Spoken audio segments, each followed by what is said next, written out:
From recruiting and consulting firm Riderflex, I'm your host, Steve Urban, and here is your Riderflex episode of the day. Is that right? Look, right? Yeah. It's an honor to have Michele Ashby on the Riderflex podcast today. Michele, how you doing? I'm good, Steve. Thank you so much for having me. It's great to talk to you. I'm really looking forward to this conversation. You know, your background and your career is, I mean, super impressive, all the stuff you've done. So congratulations on everything. And I'm anxious to learn more. So let's, why don't we start with, the early stuff? Why don't you talk to us about family and where you grew up and kind of, a little bit about you personally. Okay. I'm a native of Denver, Colorado, and born at St. Anthony's Hospital, which is kind of an anomaly, but I still have really good friends that are still here too. So I love Denver, and it's a great place to be because I find that it's super central, and it turned out for my career that it was a great place to also be centralized and be living. I was raised in a small family. We had 3 kids, Catholic, and went to Catholic schools all the way through. So I had a great education, and we won't talk about the religion part. Okay. Okay. Catholic school. All right. What'd your folks do? My dad actually was in the trucking business, and he was a truck driver when I was a kid. And then he went into the office and was an office manager. He had his degree from DU in business management. And he has a brain like a computer, like an accountant. He's really, really smart. And my mom also had a degree, which is unusual for that era, right? Depression era, as a teacher. But she was a stay-at-home mom and took care of us wild children, put up with us. And where are you with the siblings? Are you in the middle? Are you the oldest, or where are you? I'm the firstborn. Firstborn. Okay. Yes. All right. Number one. And was there a big gap between you and your siblings, or no? No. Well, 3.5 years. A big enough gap that when I went to high school, they were never in high school with me. So I was already out by the time they started. That's a plus. That's a plus for a senior, not having to deal with a little junior or freshman sister or something, right? Well, they were. Mom and dad had twins. Oh. So, So I was in a lot of therapy because in my adult life, because I was the queen, right? Everything was revolved around me until the day that the twins came home. Right. And then I was like in the background because it took both of them to take care of the twins, like change the diapers, feed them, all that kind of stuff. And so that was interesting because it impacted me personally. Right. I can remember specifically thinking back at that age and remembering making that decision, like, I can take care of myself. I'm going to be independent. I can't drive and I can't go to school yet, but you just wait. And you ended up being exactly that, by the way. Yeah. So talk to us about how did you decide where to go to college, and talk to us about those years, and how did you decide what to major in? Oh, that's a good question. I went to St. Mary's Academy here in Denver, which is an all-girls Catholic school. Okay. And the focus there was really all of us were expected to achieve great things. To give you an example, Condoleezza Rice was a year ahead of me. Gotcha. So that was the caliber of young women that I was around. So I was completely mediocre, trust me, in this group of stars and athletes, and I mean, they were way, way up here. And I went to nursing school at Arapahoe Community College and dropped out the first semester because I liked working, and the nursing thing didn't work out for me. Okay. So instead of going back to school or shifting, I actually got a second job because I was working full-time, going to school full-time, living at home during that time frame. And I love to work. Like, the one thing about work is the payback. You get acknowledgement right away. You are paid for what you do. And that's an energetic symbol of recognition. Well, now, And I started. were your parents giving you pressure when you dropped out of nursing school? Where they're like, "Hey, you need to finish No, college like right now"? No, no, okay, all right. no, no, they were done telling me what to do. They just, again, they expected me to be up and out. I was 18 and I should be out of the house. So they were more interested in like, oh, she's getting an apartment now. So she's going to go learn what life is about. So that's what they were supporting. Yeah. Okay, all right. And what was that first job? The first two jobs you had? Yeah, talk to us a little bit. Oh, well, I started working when I was 12. So my first job was in a greenhouse. Oh, in a greenhouse. okay. Were you that's interesting, by the way. I have some greenhouse experience myself. Oh, okay. And were you having to deal with like putting the tags in the potted plants or sweeping the floors, or what were you doing?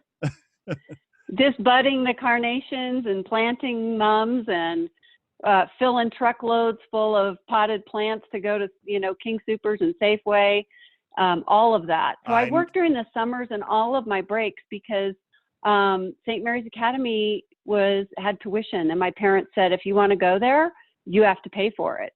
That's and great. Okay. So I got a scholarship. I got a working grant. I cleaned chalkboards every day after school. That's and great. I worked during my breaks, and I was hooked. I like all that. That's great. That's great. By the way, working in a greenhouse is not easy. I've done it. That's in my background. So I know what that's like. All right. So yeah. work ethic for you obviously was not a problem, right? I mean, you were grinding it early on. Sounds like to me. Right. I was wired. I was totally wired for that. Definitely. Okay. And then walk us through the career now. Kind of walk us through, some of those early jobs and as you moved your way up. Go ahead.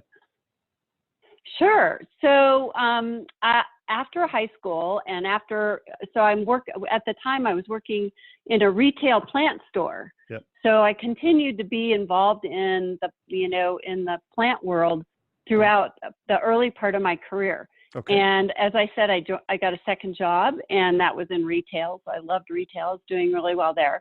And I met my first husband. Okay. And so I ended up marrying very young. I was 20 when I married and started having children, had a couple of kids in my 20s, and stayed at home while I continued to work in the plant and, floral industry, if you will. Okay. Throughout that whole thing until I had my first child. Then I stayed home for 5 years. Okay. And when I rejoined the workforce, I came back in and became a stockbroker. So how that was how did that happen? Well, I was looking for a job that I could get without a college degree. Okay. and you don't have to have a college degree to be a stockbroker. I see. What you have to have is a license. And so I reverted back to my, my network from St. Mary's Academy. Okay. And a couple of the gals, their dads worked in the brokerage industry. I set up coffees with them and asked them what I needed to do. How does this work? And one of them said, listen, we'll sponsor you and you can go ahead and take the test. Great. We're not going to offer you a job, but we will sponsor you. Now, this is at a time when, this was back in 1983, at a time when a lot of firms were trying to meet their quotas because we had the equal opportunity thing was really pushing on a lot of industries, right?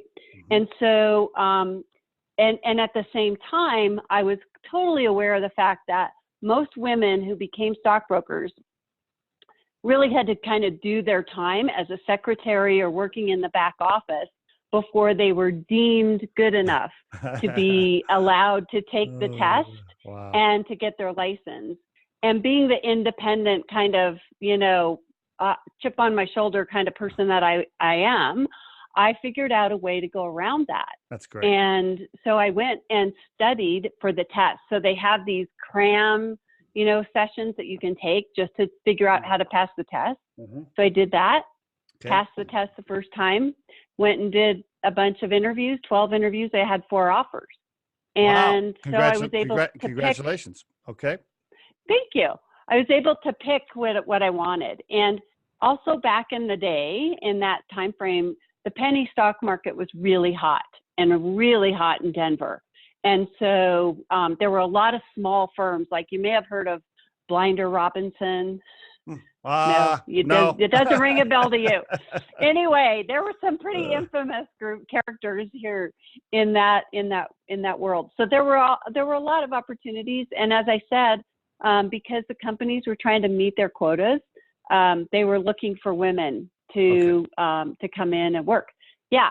So I got to pick where I went, and I ended up in a penny firm called J.W. Gant. Okay. And worked within, there was a small group of us within this firm, and there were like 7 that worked together as a team. And so there were 2 gentlemen that ran our team, and they were the people who really helped me in that world.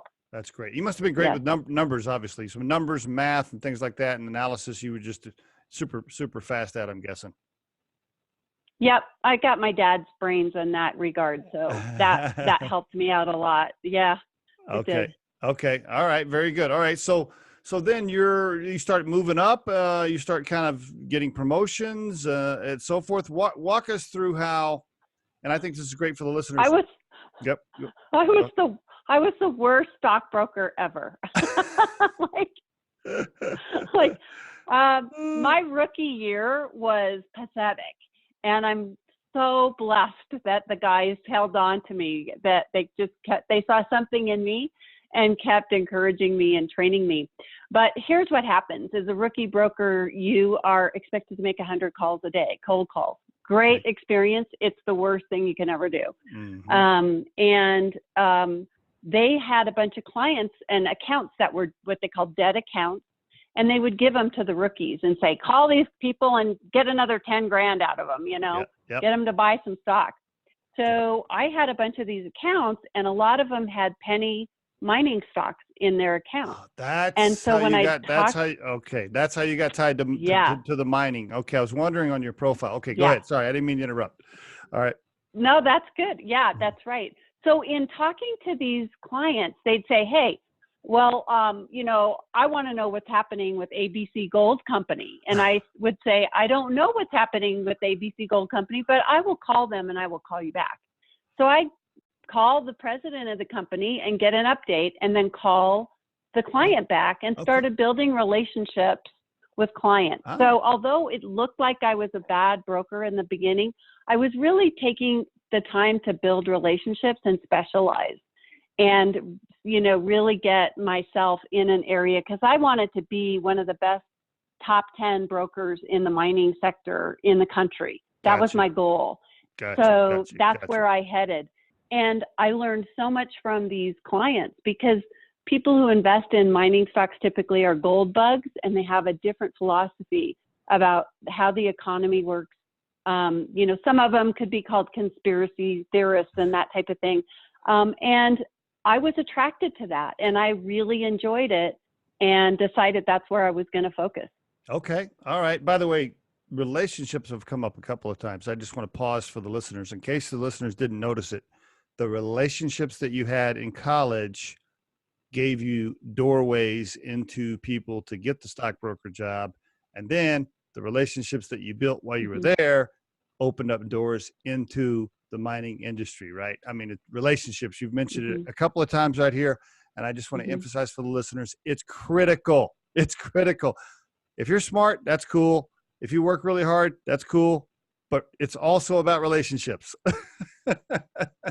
It is. And I think that's a really good point to bring up, Steve, especially if your listeners are, in the millennial or the younger groups that are, getting sucked into the, the world online, as opposed to interacting with people in person.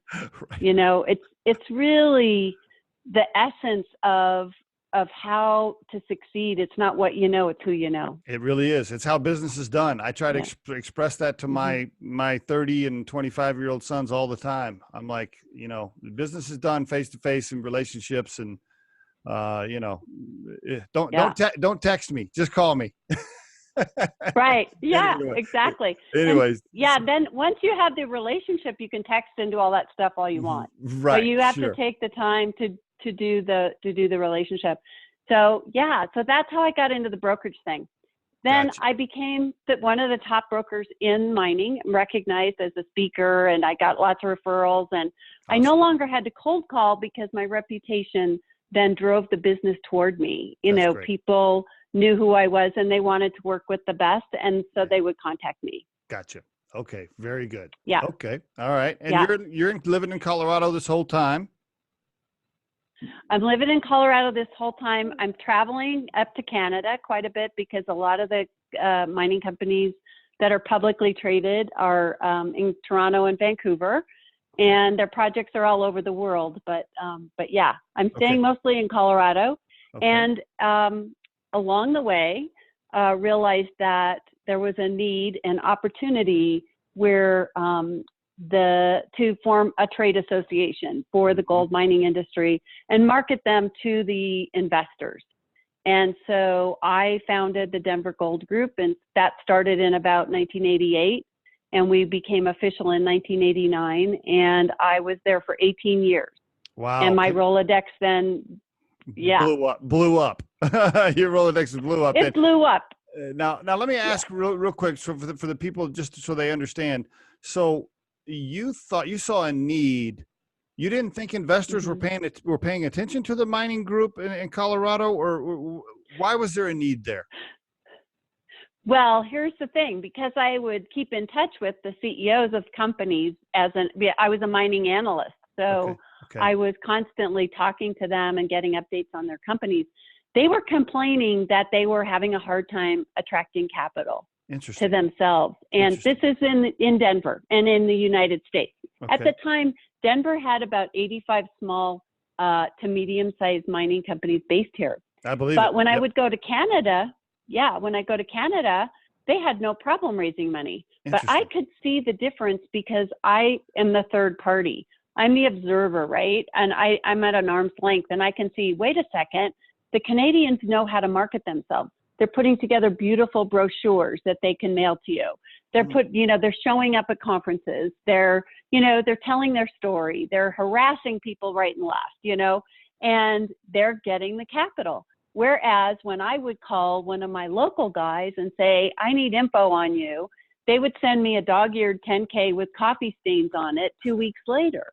And they thought that was doing me a huge favor. They didn't understand the difference, right? And the other difference was that in Canada, there was a collegiality. In other words, competing companies knew each other and they would show up at things together, and it worked. Whereas in Denver, they were very competitive and secretive and siloed themselves from each other. So the first step was really to get them to see that they could benefit from coming together as a group. So I put together a retreat in Aspen, and I brought in a facilitator to run it. And I had like 15 CEOs that I had convinced to come up and sit in a room together and talk about this. And how did you fund it? Can I ask you how did I fund it? Yeah, how'd you fund this? Did you go ahead? They paid for it. I went to each one of them and did my pitch and said, it's $1,500 a piece to come, and that covers your everything, your hotel. I'll take care of all the logistics. You just have to show up. I'll take care of it. I'll plan it and take care of the logistics and get it organized for you. But you're gonna pay for the bulk of the cost here. And they had to so there wasn't a lot of upfront startup costs for you to get this foundation going, right? Not great. And were you doing that while you were working your full-time job, or you? Okay, all right. Yeah. All right, got it. Yes, okay, I was still managing. I had a book. I had about 250 clients as a stockbroker, so that's what was paying the bill. And you told your husband at the time, or your family at the time, like, oh, by the way, I'm also going to do this other thing because I'm not busy enough already. Oh, I forgot to mention, I got divorced when I became a stockbroker. Oh, okay. So I was a single parent I was a single parent of 2 kids with a full-time job, and then added another job. Yeah. I'm laughing. I'm laughing. You just got to let that sink in. People that have done something like that can understand, but people that haven't don't get it, right? Like you're managing. And by the way, how old were the kids when you started the foundation? Were they teenagers or where were they? Were they? When I started the Denver Gold Group, uh, let's see, they would have been about 10 and 8, somewhere in so there. okay, yeah. So super busy at home, full-time job. Yeah. Now I'm going to start the Denver Gold Group. Wow. All right. Kudos. You already have ultra respect from me right now. Because you do it. All right. So you got this you got this group going, and in your mind, were you thinking, I can build more relationships from these guys coming in and they're going to be my clients, or this foundation can eventually make money, or what was your end goal there? Or not end goal, but what was the primary objective, I guess, is the question. Okay, so let's break it down a little bit. As a single mom of 2 kids, as a stockbroker, I start at 0 every month. It was a 100% commission job. Oh, wow. All right. Yeah. And also, so if you're not churning and burning those accounts, you're not making commissions. And I was an expert in investment in mining stocks. So when people invested, they invested long term. They weren't there to get in and out. Okay. And that meant that I had to bring in new business constantly. I see. Okay. And I'm also at the mercy of the price of gold, which goes up and down. So the fluctuation can be hugely positive, or it can be very negative. Gotcha. So I wanted something that paid a salary. So I was willing to go build the entity that would actually be able to pay my salary. Awesome. Love it. But it took years. It took years. That's the next big note for the listeners. Don't get fooled by some special you see on TV. Like you're going to have an idea and you're going to start a business and be a millionaire in 12 months. Like it just doesn't work that way. No. I remember carrying pay stubs paychecks in my pocket for 3 months because we didn't have money to pay me. And then I went through a whole bunch of gender stuff where after I got it up and running, where the board decided to bring in one of their cronies who just retired from a big mining company to take the role of executive director and pay them twice as much as they had paid me. Wait, hold on. Did you, so eventually somewhere in there, how did you lose control? How did you lose equity control there? How does that work? Oh, okay. So it's a trade association. It's a 501c6, which means that the membership has the ownership. I see. I had no ownership. Okay. All right. So then the members vote on stuff, and then they're like, "Hey, we want this other." Well, that's another thing where most of those organizations, the board itself decides. So the board of directors were really the people who made those decisions on compensation, as well as who had the roles. But what I had a lot of people who supported me and were cheerleading for me. And one of my female mentors said, "I've got an attorney I'm going to introduce you to." And it just so happened to be the first state attorney general female in the state of Colorado. And I went and sat down with her, and she said, "Oh, this is not a problem, Michele. I'm going to write one letter. And when they see the stamp on my letterhead, they're going to, wet their pants, and it'll be fine." So Love it. I just need to know that you want to keep it. If you want to keep the job, I'll go do it. So she wrote the letter and sent it to them. And so the outcome was that I got the pay and he got the title of executive director. And I became managing director, but I got a raise because I doubled my salary because they had to pay me his salary. Equal opportunity. And later on, I renamed myself CEO. So, so I kept it. Yeah. And then, do you still have your regular job with this now, or not? Are you doing both jobs still? I had my regular job for about the first 5 years. Okay. All right. But eventually the Denver Gold Group was paying enough that was your job. Yeah. Okay. Gotcha. Yep. That became my primary source of income. And then I developed these conferences that were private by invitation only for institutional investors. So then my Rolodex was made up of CEOs of all the producing gold mining companies in the world that are publicly traded and their largest investors. And we would do these private meetings in the United States, in Denver, these conferences. And then I developed one that we did in Switzerland. So I was in Europe as well as in the United States, because there's a lot of money and a lot of investors in Europe that love gold. And so it made total sense to develop that. Now, in this industry in the late 80s and early 90s, I mean, was this like good old boys club, like just all dudes when you walk in the room?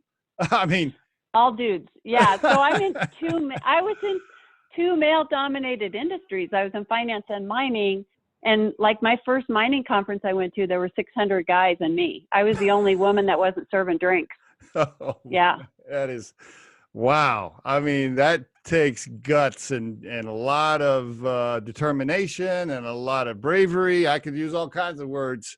Wow. And not to mention, go ahead. How about curiosity? I mean, yeah. I mean, some of those guys had to be saying they're looking at you like, wait a minute, she started this whole thing, right? Oh, they still say that. They still go, oh, really? She did that? Wow, right? That's so good. That is great. Now it's all tying together for me, right? So now we can walk into why probably, I think it's a good time, correct me if I'm wrong, but now maybe you can transition into why you started Ace Consulting, because of all this, all this, you saw all this in an industry where there's not enough women involved and there's not a focus on it and all these things, which kind of those years of experiencing all that led you right into starting Ace Consulting. Is that accurate? Yes, I did have a couple of stops along the way. Okay. So I left the trade association in 2005 because I didn't have ownership, which is what you picked up on. Okay. I was making a lot of money for a lot of people, and I was doing okay. Making other people rich. Making other people rich. I was. Exactly. But I wanted to make more money myself so I could give more away. Okay. In the process of that 18 years that I was there, when my son and daughter were growing up, my daughter was diagnosed with cancer when she was 18, and she passed away when she was 19.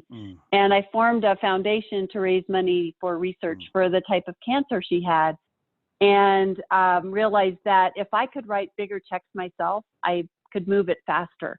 So I put that out there as my intention, and it came around so quickly. It's that when I look back, it looks easy, but I know it was really difficult when I did it.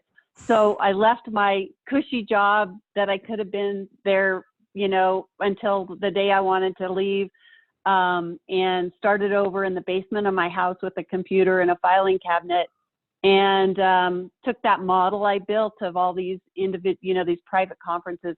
And I went global, and I went into oil and gas and alternative energy and basic metals and, a broader swath of resources. And my first year revenues were over $2 million. Is that on your profile? That's Mine LLC. Is that what that is? Yeah. Okay. That's what that is. I see. Yeah, Gotcha. Well, exactly. What was your revenue? What'd you say? The first? Over $2 million the first year. Yeah. Wow. Okay. So now you're on to building your second company. Exactly. So I paid off the house. I put a bunch of money in the bank. We had a great run for about 8 years. Awesome.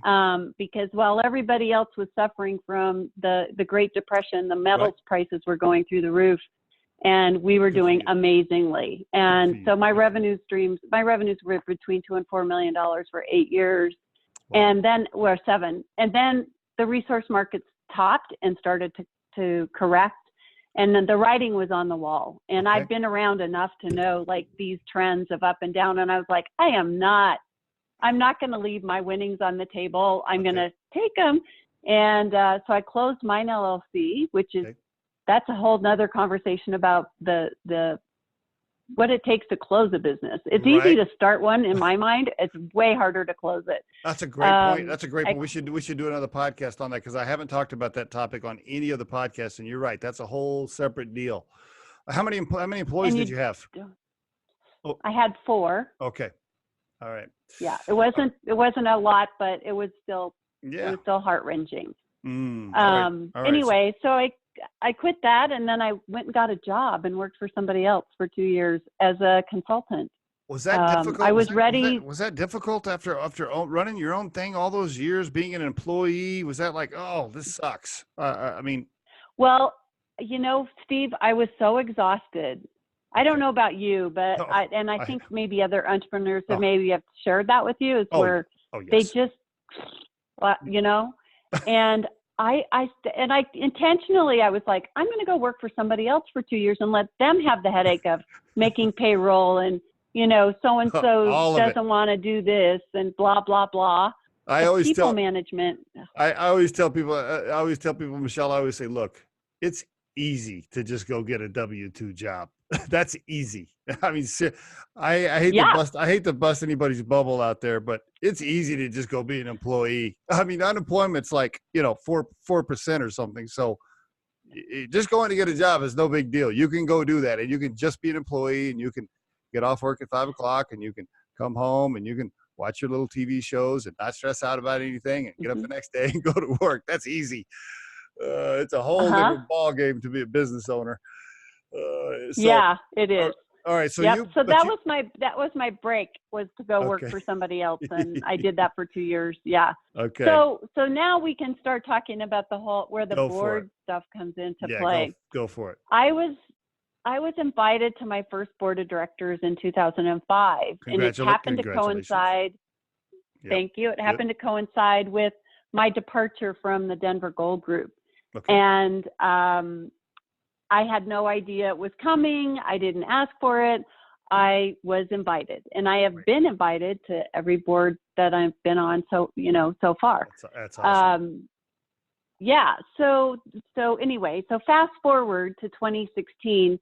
And as you identified, I was in 2 male-dominated industries for 30 years. Yep. And my mentors were men, basically. I think I had the one I mentioned, female, but the rest of them were men. And I have to tell you that they supported me. They educated me. Good. They included me. They were like, come on, Michelle. I'd be like, what's it like to be in an underground mine?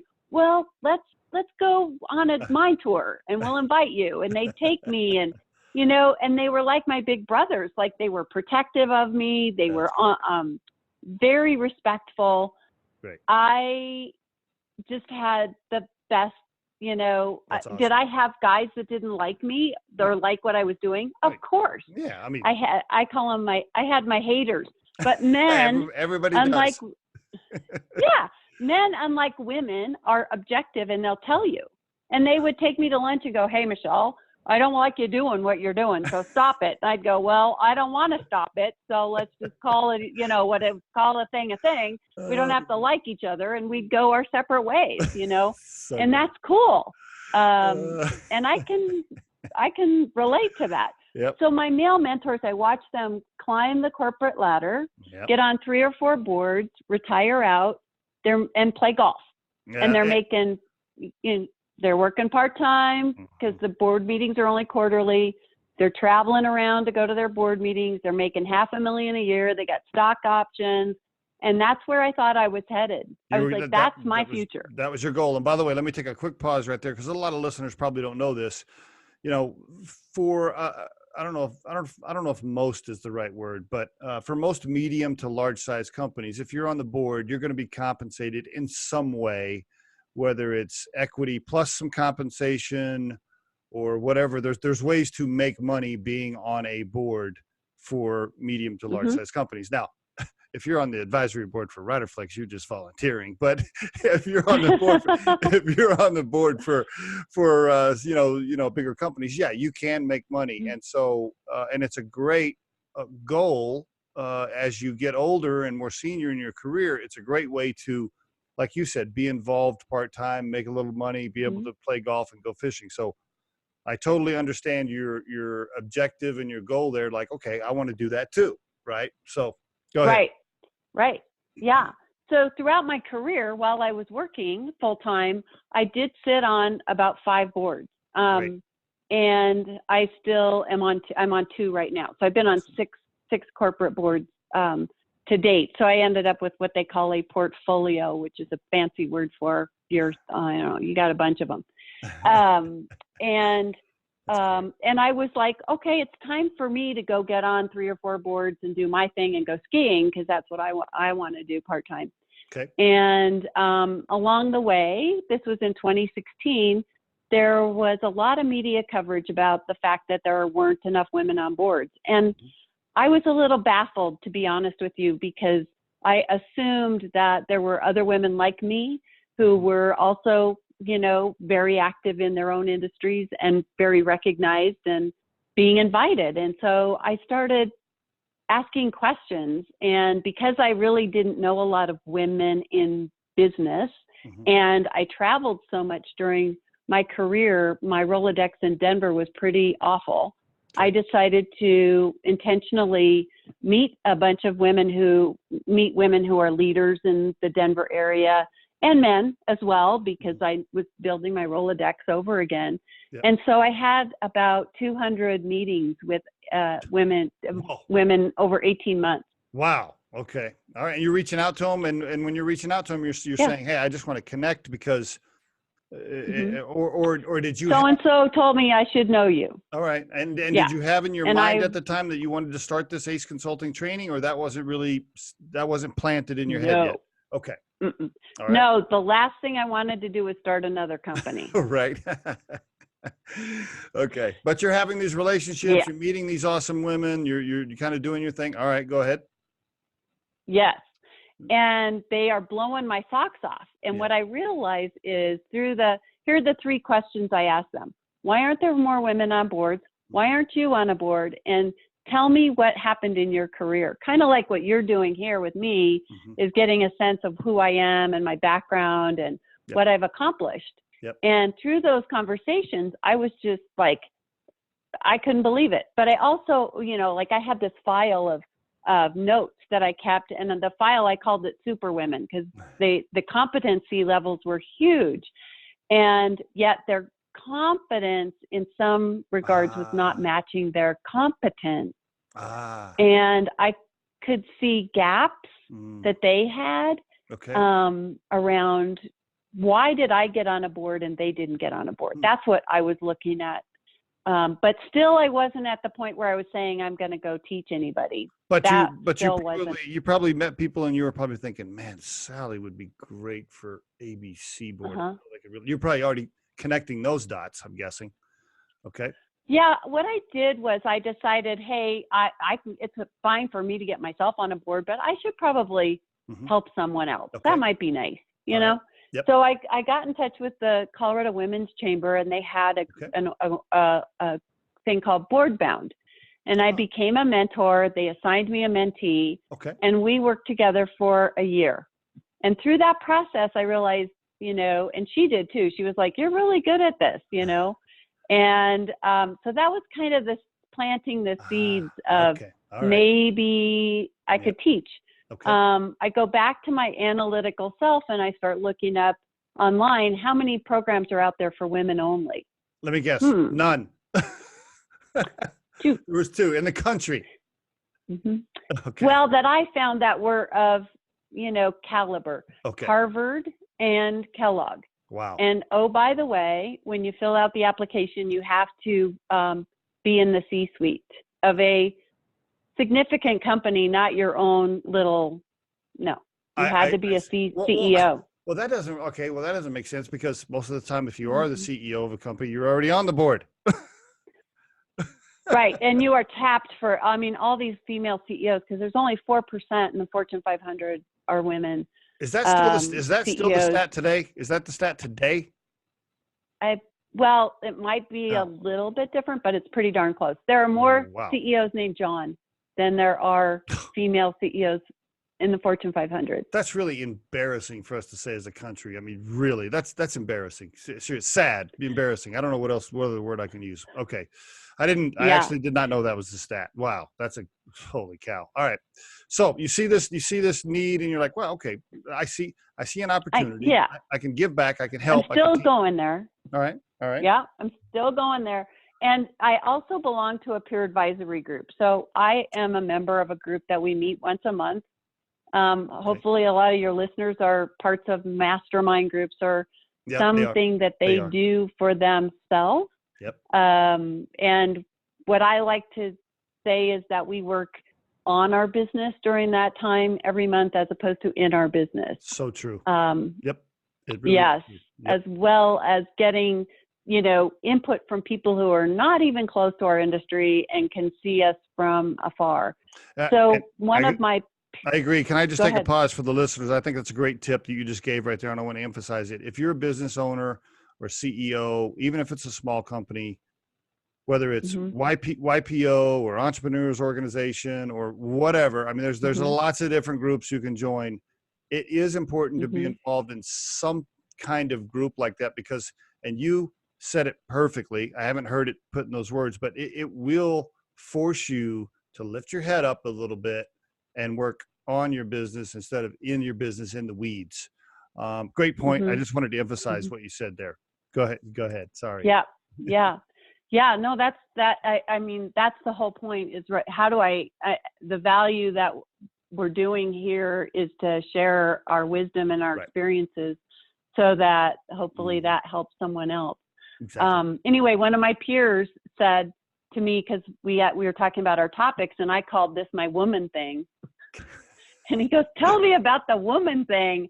And so I started talking about these interviews and these women and there's not enough women. And he's like, oh my gosh, you like light up when you talk about that.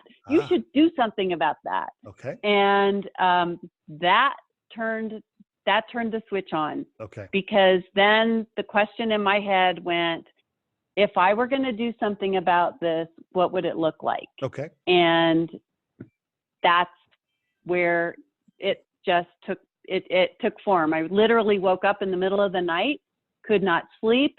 I got a legal pad and I sat down all night long. I wrote everything. I wrote, that's great. What's my ideal client? What's the structure? How much is it going to cost? How do I help them get in the boardroom? What's in the curriculum? What does it look like? I wrote the whole thing. And if I pulled that notebook out today, it would be everything that I've accomplished and actually turned into action. So that's awesome. That's awesome. It's a real deal. And now, all right, tell us about that. So now, as of today, give us the 3-minute overview. Give us. Yeah. Go ahead. So I formed ACE LLC to train 1,000 women to get ready for corporate boards. I decided that if it's going to take 70 years to get to parity, that we need to speed the process up. So that's the main reason that I decided to train an army of women and help them get there. So to date, I have trained women in the U.S. and in Canada. In 2018 and 2019, we have 62 graduates so far. Awesome. And of those graduates, I have 2 more announcements. So we have 20 women on 22 boards. What? So far. Since you started the company, you already. That's great. Okay. That's huge. That's big. That's great. Congratulations. Wow. That's got to make you feel good, right? I mean, that makes you feel. And I'm guessing there's no extra bonus to ACE Consulting if they actually get on a board. I'm just guessing, right? I mean, they pay for the class and then hopefully they get on board. Wow, that's very gratifying to know that that's huge. Congratulations. Thank you. That's awesome. And it's a very short class. It's an intense 8 weeks. We do a retreat for 4 days, then they have home study, and then we do a final workshop. And they graduate and they walk out with a plan, all the tools they need, and the swagger that it takes to be a director. And can I ask some questions around the class? Now, 8 weeks, how do they find time to do that if they're employed full-time? How does that work? Well, we're women. We do everything, right? We can do it all. It's structured in a way so that the majority of the work is done in the retreat. So that's the 4 days at the beginning. And then it's about 3 or 4 hours of homework per week. I see. While they're on the in-between, and then 1 full day in the workshop. And then there also, I forgot to mention, we do have a certification. So they take an exam that is issued by an affiliate company called Corporate Directors International. And that is the only certification in the country for men or women. Wow. Okay. So you can do this while you're working. It is possible. Yes. affordable. I'm hoping it's affordable. Like do you have to be making $200,000 a year to be able to pay for this, or not? you Well, go it's ahead. it's reasonably priced in my mind because this is very specialized training. Okay. So it runs about $8,000 for Okay. the training and the certification, and that includes all the materials, the retreat, all of it. Yeah. Okay. Okay. Do you have to pay? Do you have to pay all up front? Can I send you installments? No. Yes. I have payment plans. Okay, that's I good have to know. payment plans. I was kind of joking, but Yeah. that's actually good to know. That's good to know. Okay, very good. Uh-huh. All right. Yes. Have you? And sometimes people get their company to pay for it. There So you a just lot of. you stole my next Mhm. question. Yeah. Oh, sorry. Yeah, perfect. So yeah, they can get the company to pay for it. Wonderful. Yes. Yep. Okay. Because it's leadership training, So what I tell women is, if the men in your company are getting sponsored to go off and do trainings other places, this is completely legitimate for you to request for yourself. Have you ever kicked anybody out? Have you ever said Sally, listen, no, Yes. you just can't. No. I have actually quite a process of qualifying women, and there have been a few times where I have turned away people before they got in the class. Before they got in the class. Okay. All right. Do they get Yeah. their money? Do they get their money back? They hadn't paid yet. Okay. So, yeah. Yeah. Okay. Because the reality is, I'm kind of, I'm keeping it casual here, but it's true, right? I'm sure that some people are going to call you and you're going to meet them and you're going to be like, you don't need to be on a board. And that's not, right. that's not a female male thing. I'm just talking in general. Some people just aren't qualified, period. Mm-hmm. Okay. Mm-hmm. What's that? Absolutely. There are. What's that conversation look like? Oh, never mind. You don't have to tell me. But so all right. So to find you, let's walk into how do I make contact? How do I find you? When's the next class? Talk about some of that. Okay. The easiest way to find me is a website. So it's acellc.consulting. All right. And my email is there. And there's a lot of information about the class, the in-person class. I have developed an online class as well, which is much more reasonably priced. It's at $595, and it's like basic training. So it has some of the critical parts of the certification program I have, but it is not certified. I see. But they could put it on their profile that they took the class. And yes. Okay, that's awesome. They can do that. All right. And that's good. And then my next classes are coming up in the spring of 2020. I'll be doing a class in the Denver area and one in Toronto. Okay, awesome. All right. And it's not too late to sign up? You're not? No, I'm taking registrations right now, and I'm actually running an early bird discount till the end of the year for a $500 discount. And so if they get that information to me before December 31st, they get a little break. Very good. Okay. I know. All right. I'm going to ask a couple more questions. I know we're almost out of time. If we don't stop right at 3, do I got 5 more minutes? Yeah. Yeah, I'm good. Okay. Yeah. So a couple of questions here real fast. So having been a CEO myself and a president of a few companies and dealt with boards, I wanted to give you if you brought me in as a guest speaker and you said, Steve, what's your advice for being on a board? I thought I'd tell you what I would say. I'm wondering if this awesome. I'm wondering if this is in your training. My key thing to emphasize then would be, listen, provide value.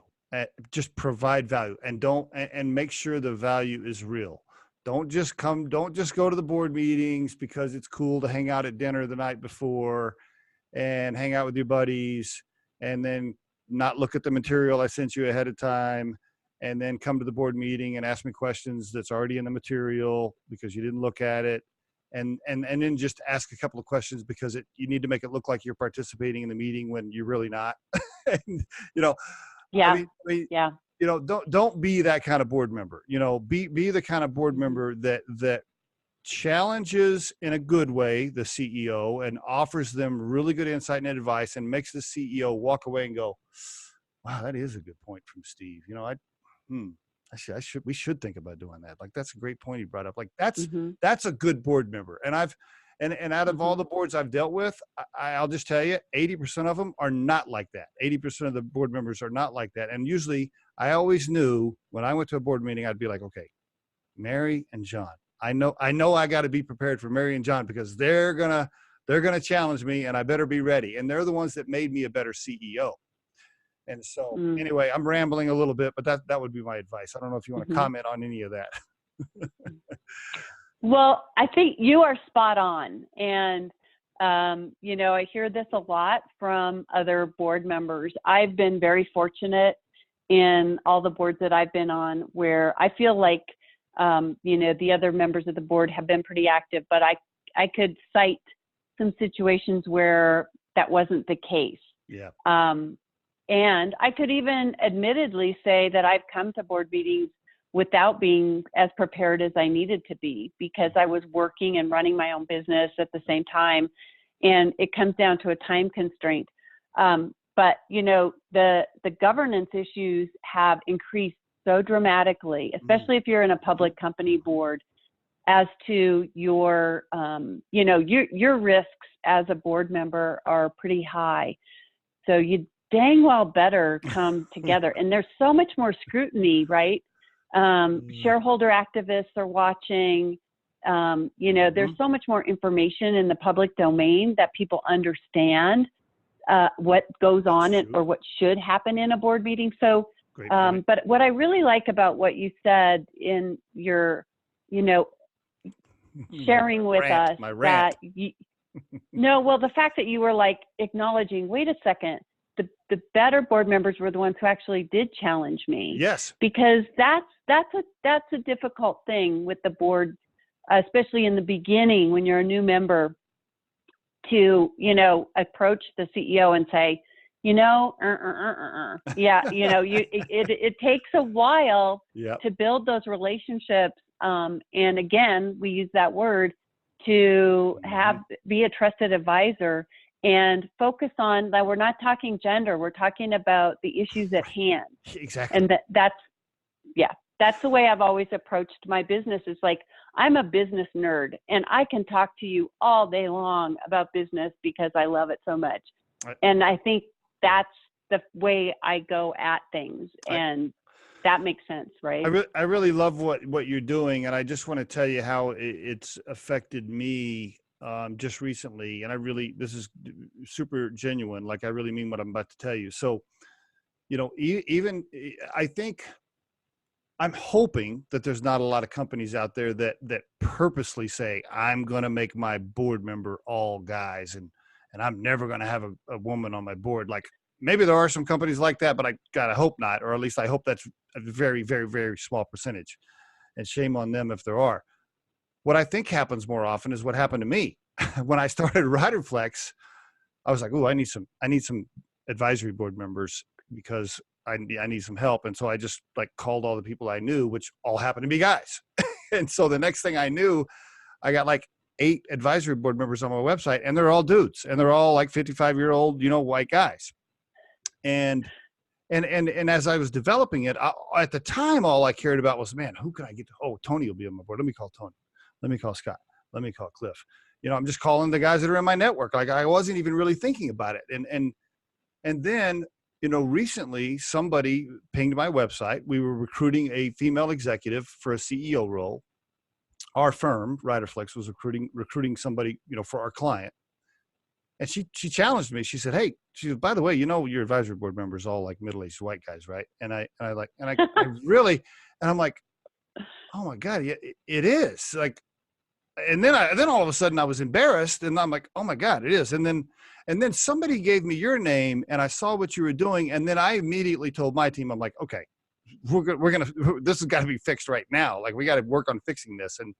And anyway, my point on this rant is, I'm thinking some people are like us, where they just kind of got started, and the next thing they knew, they had all guys on their board, and they need to call time out and be conscious of what they're doing, and really watch at first, hey, make sure you have a diversity focus, and you're structured in how you put the board together, or you could end up like me and you can just kind of run really fast. And the next thing you know, you got all guys on your board.